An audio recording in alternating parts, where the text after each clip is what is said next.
Good afternoon. My name is Cody Mendoza. Today's presentation is on the leadership of John Polokie, a retired U.S. Army Master Sergeant who has been a personal mentor and an outstanding example of a servant leader. I'll be covering his leadership journey, notable achievements, and significant challenges, while also comparing his leadership style to the general to that of General James Mattis, aka Mad Dog Mattis, to demonstrate how leadership principles are applied across different industries and roles. John's leadership experience spans over 30 plus years in the military, followed by key roles in defense contracting as a head engineer and project manager. His military background includes leading large teams in high stake, high risk environments, and his civilian career continued that trajectory, managing complex projects with significant safety and compliance demands.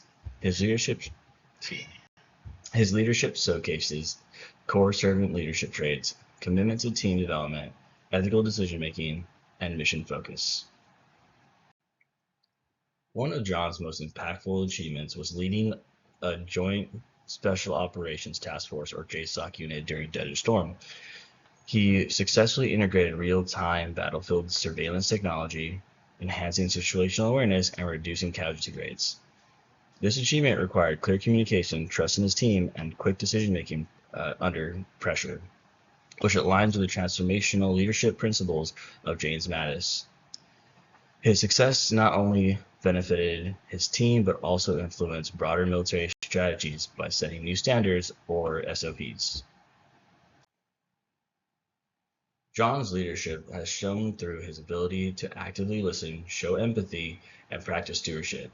He maintained an open door policy, engaging with his team members at every level, and prioritized mentorship and growth opportunities. According to Greenleaf's servant leadership model, these behaviors cultivated trust, loyalty, leading to enhanced team performance.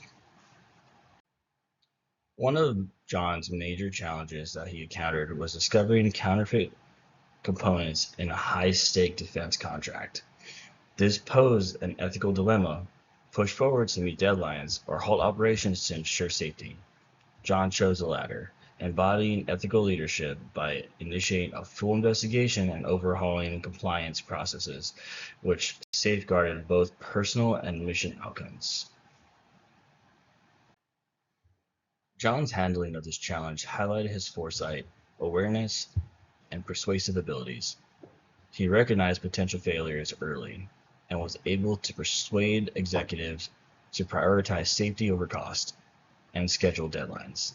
His proactive stance aligns with servant leadership commitment to foresight and long-term thinking. Mr. John drew from multiple power bases: legitimate power from a formal role, expert power from technical expertise, and a referent power from based on earned respect and credibility.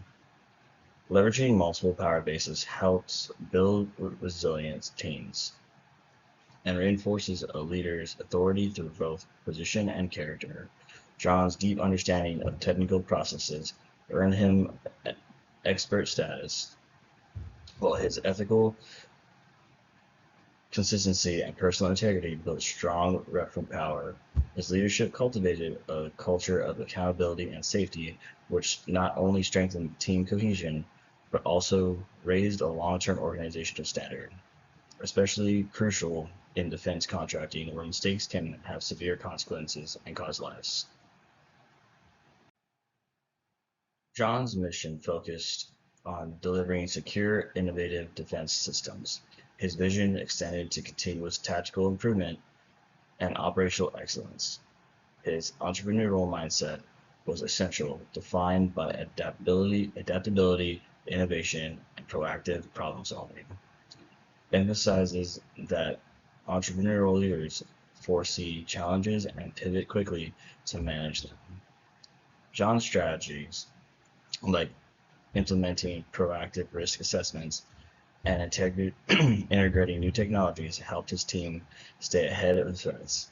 His leadership not only aligned with the organizational vision, but also fostered a culture of continuous improvement. John's leadership style primarily fits General Greenleaf's servant's leadership framework, focused on team empowerment, ethical integrity, and long-term growth. He also embodied transformational leadership by inspiring his team to adopt innovative practices and push beyond comfort zones. His ability to balance service with strategic direction made his leadership highly effective, blending care for individuals with operational demand, a hallmark of advanced leadership practice.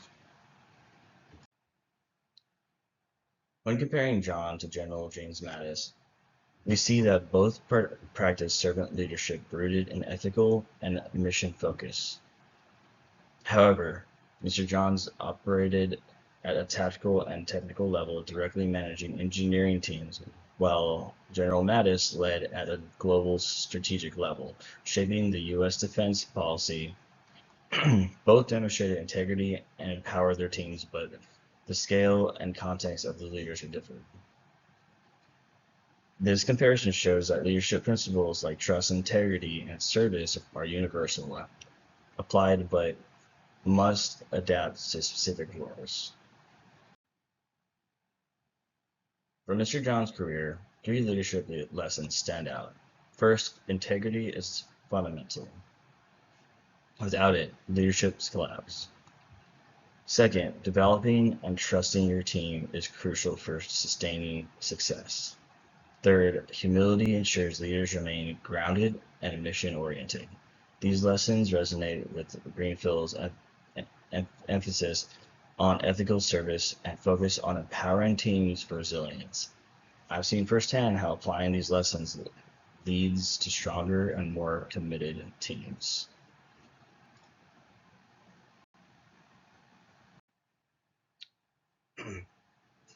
I chose Mr. John for this project because his leadership has shaped not only my professional path, but has also shaped my personal growth.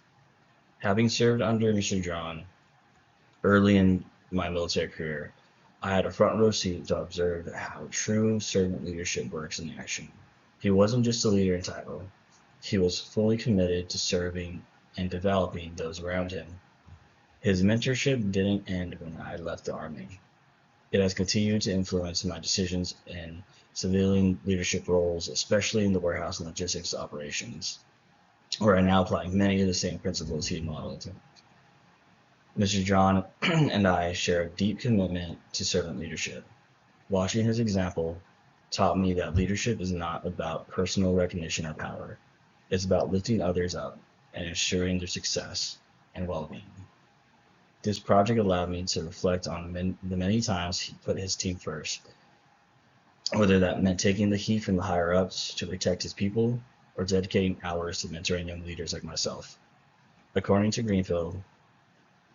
Greenleaf, servant leadership is about fostering growth, and and that's exactly what Mr. John has done for me and countless others. In my current role, I often ask myself, what would Mr. John do and how would he handle the situation? Whether it's resolving conflicts or navigating ethical dilemmas or mentoring team members through challenges. His legacy is a testament to the idea that servant leadership creates a ripple effect far beyond the immediate mission. This reflection reinforced by my belief that ethical, people-centered leaders effective are effective universally, whether on the battlefield or in the boardroom. Mr. John's impact on my life and leadership philosophy is immeasurable, and I aim to carry that forward every day in my team and my leadership. One of the times stood out to me the most of Mr. John is he actually got taken away from Ranger Regiment, and it was one of my first missions with him, and one of the higher ups had pinned one of the guys against the wall and started yelling at him, and he came up and pinned him against the wall, being his leader, and told him if you ever touch one of these guys again, that'd be the end of him. He got fired basically on the spot, and the next day came to us, told us that he didn't really handle the situation properly, but he'd do it again every day. and every single time to protect his guys. And going forward, that he hoped that we were going to be the same leaders that put not just their career on the lines, but the life on the lines with the guys next to him. That's the kind of leader Mr. John was.